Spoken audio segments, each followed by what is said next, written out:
इस देश का आजादी दिलाने में जो है मुसलमान तो भी अपना खून बहाया है। बिल्कुल, मुसलमानों ने जो खून बहाया उससे ज्यादा वो ले चुके हैं। अगर मुसलमानों ने खून बहाया तो उन्हें अलग देश नहीं मांगना चाहिए, इसी देश को अपना समझ के रहना चाहिए। लेकिन उन लोगों ने अपना देश मांगा 1947 में। 33% हिस्सा को लेकर के 20% की जनसंख्या ने 33% हिस्सा लिया है, इसलिए अब उसका कोई हक भारत में नहीं बनता कि हिंदू भविष्य में समाप्त न हो जाए। जैसा लक्षण है कि समाप्त हो सकता है, उसे हम कैसे रक्षित करें, इसके लिए हम लोग काम कर रहे हैं। सर, आए दिन जितने धर्म महात्मा लोग हैं सब कहते हैं कि हिंदू राष्ट्र बना देंगे, हिंदू राष्ट्र बना देंगे। मेरा आपसे सवाल है सर, हिंदू जो है, हिंदुस्तान जो है विविध धर्मों का देश है, यहाँ सभी धर्मों को रहने का अधिकार है। अगर हिंदू राष्ट्र बन जाता है तो वो धर्म के लोग कहाँ जाएंगे? सर, आप हिंदू धर्म रक्षा समिति के राष्ट्रीय अध्यक्ष हैं, लंबे समय से हैं, और जब से आप बीरपुर नगर पंचायत का प्रतिनिधित्व कर रहे हैं, मुख्य पार्षद बने हैं, तो यहाँ काफी जोर शोर से आप अपने धर्म, अपने संस्कृति और सभ्यता को मजबूत करने की दिशा में भी कार्य कर रहे हैं, क्या कहिएगा? जय श्री राम। मैं सबसे पहले हिंदू धर्म रक्षा समिति का राष्ट्रीय अध्यक्ष हूं और मैं हिंदू धर्म रक्षा समिति के उद्देश्य को पूरा करने के लिए मैं यहाँ लगातार 2017 से काम कर रहा हूं और काम करने के सिलसिले में ही मुझे लगा कि बीरपुर नगर पंचायत का मुख्य पार्षद का चुनाव मुझे लड़ना चाहिए, क्योंकि इससे मुझे हिंदू धर्म रक्षा समिति के कार्यक्रमों में मजबूती मिलेगी। इसलिए मैं हिंदू धर्म रक्षा समिति के राष्ट्रीय अध्यक्ष होने के बावजूद भी मैं नगर पंचायत बीरपुर का मुख्य पार्षद का चुनाव लड़ा और लोगों की कृपा से मैं चुनाव जीता भी। सर, हिंदू धर्म रक्षा समिति का मतलब क्या मुख्य कार्य है सर आपके लिए? दरअसल में मैं और हम लोग जो हिंदू धर्म रक्षा समिति के जो फाउंडर मेंबर हैं, उन लोगों की सोच है कि हिंदू भविष्य में समाप्त न हो जाए। जैसा लक्षण है कि समाप्त हो सकता है, उसे हम कैसे रक्षित करें, इसके लिए हम लोग काम कर रहे हैं। जैसे कि आप देख रहे होंगे कि भारत एक लोकतांत्रिक देश है, जनसंख्या के आधार पर यहाँ सत्ता आती है। यदि विधर्मियों की सत्ता आ जाएगी तो हिंदू समाप्त हो जाएगा, क्योंकि लोकतंत्र यह कहता है कि जिसकी वोट ज्यादा उसकी सरकार बनेगी और हिंदुओं की जनसंख्या घट रही है। इसलिए हिंदू धर्म रक्षा समिति प्रत्येक सनातनी को कहती है कि कम से कम 5 संतान उसके हों। ये हमारा मुख्य उद्देश्य है। सर, आए दिन जितने धर्म महात्मा लोग हैं सब कहते हैं कि हिंदू राष्ट्र बना देंगे, हिंदू राष्ट्र बना देंगे। मेरा आपसे सवाल है सर, हिंदू जो है, हिंदुस्तान जो है विविध धर्मों का देश है, यहाँ सभी धर्मों को आपका कहना सही है कि हिंदुस्तान जो है कई धर्मों का है यहाँ आकर के, लेकिन पहले ध्यान यह देना होगा कि यह देश हिंदुओं का ही था। इसमें आकर के ये बस गए, हमारे पूर्वजों ने उन्हें बसाया।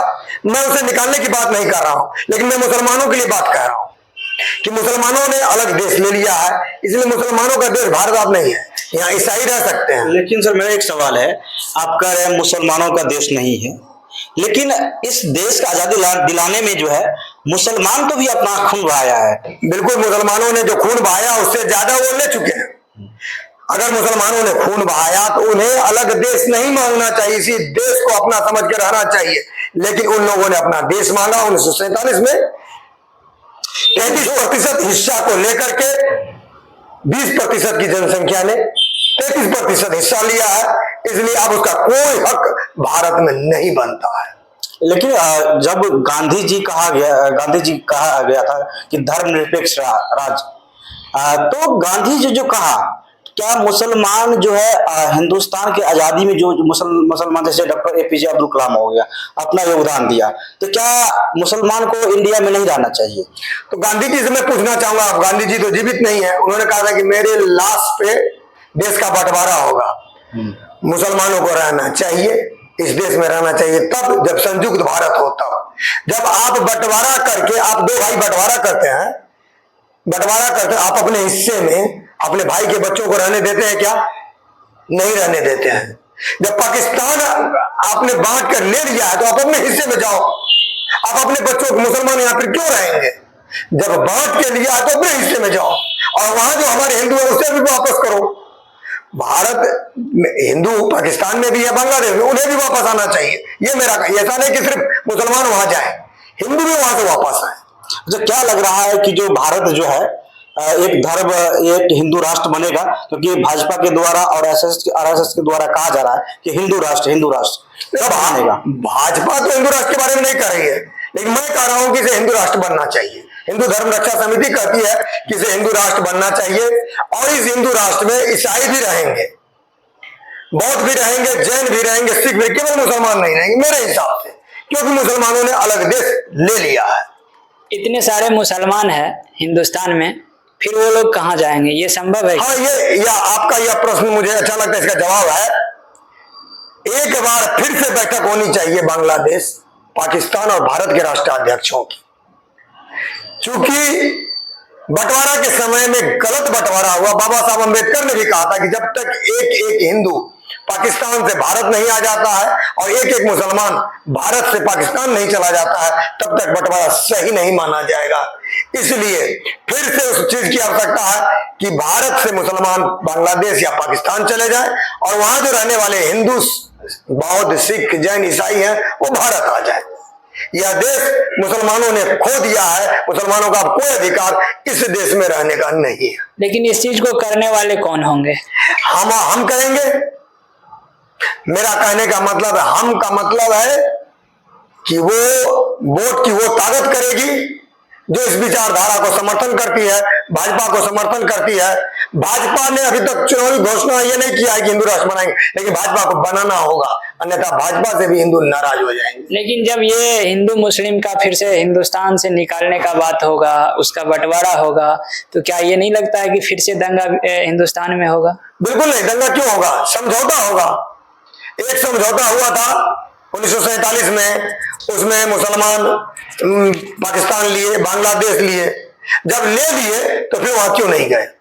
नहीं गए तो फिर ऐसा कोई नहीं है कि बीत गया बात, आप भी वहां जाओ और वो भी वहां से यहाँ आए, बैठ के समझौता होगा, इसमें बैठ के समझौता होगा। सर, किसी महापुरुष से रैली जाती है कि आपके नजर में सबसे अच्छा देश कौन है, तो उसका इशारा होता है हिंदुस्तान को, क्योंकि यहाँ पे विविध धर्मों का देश है। इस धर्म में मुस्लिम को छांट दिया जाए आप चल के, तो बहुत बड़ा मतलब हो सकती है, नुकसान हो सकता है। क्या कहेंगे आप? नहीं, मैं मुस्लिमों के छांटने की बात नहीं कर रहा।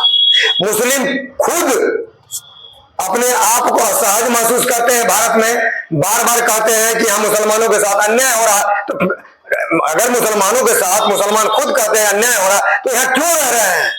उन्हें खुली छूट है कि वो पाकिस्तान चले जाएं, और उन्हें जाना भी चाहिए, वो उनका देश है और हिंदुओं का देश भारत है। वहां बांग्लादेश में और पाकिस्तान में जो हिंदू रहे उसे भी यहाँ आना चाहिए। मैं सिर्फ एक तरफा बात नहीं कर रहा हूं, मैं कह रहा हूं कि मुसलमानों को पाकिस्तान और बांग्लादेश जाना चाहिए, हिंदुओं को पाकिस्तान और बांग्लादेश से भारत आना चाहिए। किसी मीडिया चैनल में आपने कहा है सर कि जो व्यक्ति नरेंद्र मोदी को वोट नहीं देंगे, भाजपा को वोट नहीं देंगे, वो मेरे ख्याल से, मेरे हिसाब से इस देश का एक पापी व्यक्ति होंगे। ऐसा आपने क्यों कहा सर? मैंने इसलिए कहा कि नरेंद्र मोदी ने भारत के एक एक नागरिक के सुख सुविधा के लिए सारी वैसी क्रियाकलापों को किया है, उसको दिया है, इसलिए वोट उसको देना चाहिए। मान लीजिए कि मैं एक छोटा सा, मैं भी इस देश का नागरिक हूं, मेरा बेटा विदेश में पढ़ रहा है, 40 लाख रुपया मुझे लोन की आवश्यकता पड़ी, और ये नरेंद्र मोदी के रहते हुए बैंक ने मुझे 2 दिन के अंदर लोन दिया। अगर दूसरी सरकार होती तो नहीं होता। भारत का एक एक नागरिक एहसानमंद है नरेंद्र मोदी का, इसलिए मैं कह रहा हूं कि भारत के एक एक व्यक्ति को 543 सीट में भारतीय जनता पार्टी को ही जीतना चाहिए। तो क्या लगता है कि 2014 में जिस तरह से भारत में भाजपा की सरकार बनी, तो अब तक भाजपा के कार्यकाल से यह राष्ट्र और इस राष्ट्र के अनेक धर्म मजबूत हो पा रहे हैं? देखिए, भारत मजबूत हो रहा है, यह सिर्फ मेरे कहने से नहीं होगा, पूरी जनता कह रही है, पूरा विश्व कह रहा है कि भारत मजबूत हो रहा है। यहाँ किसी प्रकार का भेदभाव भी नहीं है, होना भी नहीं चाहिए। तो देश में आखिर मोदी के कार्य से जिस तरह से लोग प्रभावित है, तो क्या लगता है आने वाले समय में नरेंद्र मोदी के प्रतिनिधित्व नेतृत्व में यह देश और भी मजबूत होगा? जैसा कि आप हिंदू धर्म रक्षा समिति के राष्ट्रीय अध्यक्ष हैं, इस संगठन का आपने उद्देश्य को भी बताया है। इस संगठन से कितने हिंदू या सनातन धर्म के लोग जुड़ रहे हैं? आगे आप लोगों का क्या कुछ मिशन है, क्या कुछ पहल है? मैं एक छोटा सा व्यक्ति हूं, मैं प्रयास कर रहा हूं हिंदू धर्म रक्षा समिति के मार्फत से कि सनातनी सजग हो, संगठित हो। रही बात मोदी जी की, तो मैं तो रैलियों में देखता हूं जैसे लोग भगवान का इंतजार करते हैं वैसे मोदी जी का इंतजार करते हैं। क्या कारण है? पहलू दर्शाता है कि मोदी जी हर सनातनी के कम से कम दिल में बसे हुए, मुसलमानों के भी दिल में बसे हुए। मुसलमानों के लिए भी उन्होंने बहुत अच्छे कार्य किए हैं, इसलिए मुसलमानों को भी उन्हें वोट देना चाहिए, लेकिन मुसलमान उन्हें 9 के बराबर वोट देते हैं। क्या कारण है कि सुपौल में जब से आप नगर पंचायत को संभाले हैं, यहाँ का कमान आपको मिला है, इसे जिले भर में आप काफी लोकप्रिय है, चर्चे में है, इसका क्या वजह है सर?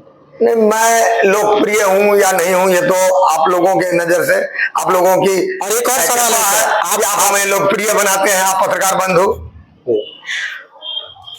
सर मेरा आपसे ये सवाल रहेगा, आपने कहा कि जो बीजेपी को वोट नहीं देंगे वो पापी होगा, क्या आपकी नजर में विपक्ष को पूरा खत्म हो जानी चाहिए? विपक्ष ने काम ही ऐसा किया है सर, विपक्ष ने ऐसे ऐसे काम कर दिए हैं कि मतलब उसके बारे में कुछ बोलना व्यर्थ लगता है। क्योंकि एक याद होगा आपको कि जिस समय में मनमोहन सिंह की सरकार थी, बम धमाकों से देश दहला हुआ रहता था, सेना को पहनने के लिए जूता नहीं था, चलाने के लिए गोली नहीं थे। कैसे उस विपक्ष की हम कहें कि ऐसा विपक्ष होना चाहिए? ऐसा विपक्ष ना रहे तो अच्छा, समूल नाश हो जाए इस विपक्ष का तो अच्छा है। यह देश के लिए, देश हित में कोई क्या लगता है आपकी नजरों में विपक्ष कोई काम किया ही नहीं है? नहीं, शुरू में विपक्ष ने भी काम किया है, लेकिन अभी का जो विपक्ष है वह एक सिरे से खारिज करने लायक, कहीं किसी काम के लायक नहीं है। सर आप हिंदू धर्म रक्षा के राष्ट्रीय अध्यक्ष है, आपका जो है धर्म जो है किस ओर जा रहा है अभी? हमारे धर्म में बहुत सारी विसंगतियां आ गई है, उसे हमें दूर करना है। हमारे धर्म में लोग धर्म को मानना छोड़ दिए हैं, लोगों में कई तरह के बेविचार आ गए हैं, इसे दूर करवाना भी हमारा कर्तव्य है और हम इस ओर लगे हुए हैं। आप जब नगर पंचायत के चुनाव लड़ रहे थे तो यहाँ पे काफी संख्या में लोगों ने आपको जन समर्थन दिया और मुख्य पार्षद के रूप में चुना। अब आपके पास जो बचे हुए समय है, उस समय में नगर पंचायत में विकास के अलावे किस तरह की सोच आपके अंदर है, क्या कुछ करना चाहते हैं? विकास तो मेरा प्रथम लक्ष्य है कि मैं नगर पंचायत का विकास करूं। उसके बाद ढेर सारी समस्याएं हैं जो नगर पंचायत के मुख्य पार्षद का दायित्व नहीं है, जैसे कि पंचायत करना, जैसे कि हॉस्पिटल से संबंधित कुछ काम हो, किसी को कोर्ट केस मुकदमे का काम, मैं हर काम में उसके साथ, मुझसे जितना बन पड़ता है मैं करता हूं और यही मेरा पहला उद्देश्य भी है।